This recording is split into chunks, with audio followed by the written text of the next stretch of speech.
Assalamualaikum warahmatullahi wabarakatuh. Perkenalkan, nama saya Tiara Indiani dengan NIM 23042250.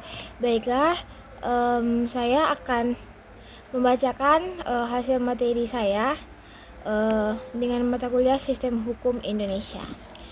Yang pertama, pengertian hukum. Pengertian hukum adalah sistem aturan yang mengatur tingkah laku individu dan kelompok dalam masyarakat.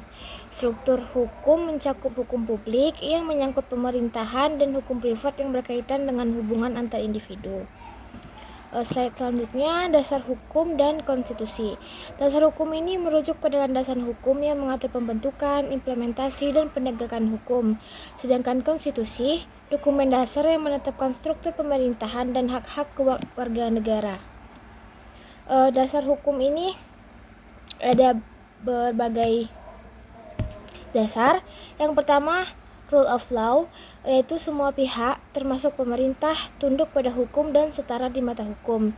Yang kedua, keadilan, yaitu hukum yang bertujuan untuk menciptakan lingkungan yang adil di mana hak-hak setiap individu diakui dan dilindungi. Yang ketiga, legal certainty, yaitu kejelasan dan kepastian hukum untuk memberikan pedoman yang jelas kepada masyarakat.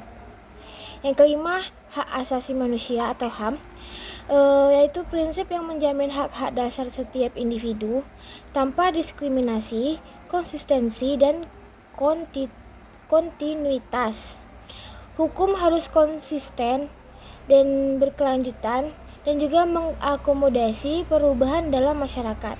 Yang ketujuh, demi kepentingan umum, yaitu hukum dapat digunakan untuk mencapai tujuan umum dan kesejahteraan masyarakat.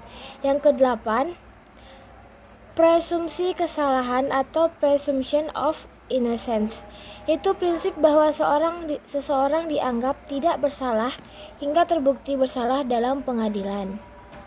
Hukum dan sosial masyarakat. Yang pertama, hukum dan sosial masyarakat, yaitu proses legislasi merupakan cara membentuk undang-undang sesuai kebutuhan dan nilai-nilai masyarakat. Penegakan hukum yang dilakukan oleh aparat penegakan hukum penting untuk menjaga ketertiban dan menjamin keadilan. Hukum dan sosial masyarakat. Yang pertama, keterkaitan hukum dan masyarakat, yaitu hukum yang mencerminkan nilai-nilai masyarakat dan berfungsi dalam konteks sosial. Yang kedua, peran hukum dalam masyarakat, yaitu menjaga keseimbangan, menegakkan norma, dan menyelesaikan konflik. Hukum dan sosial ini saling terkait, yaitu hukum yang mencerminkan nilai sosial, menjaga ketertiban, menyelesaikan konflik, membentuk perilaku, dan beradaptasi dengan perubahan dalam masyarakat. Contohnya, larangan diskriminasi yang mencerminkan nilai kesetaraan. Hukum dan masyarakat ini menciptakan sistem yang mengatur kehidupan bersama. Hanya itu yang dapat saya sampaikan. Apabila ada kesalahan kata, mohon dimaafkan. Baiklah, saya akhiri dengan Assalamualaikum warahmatullahi wabarakatuh.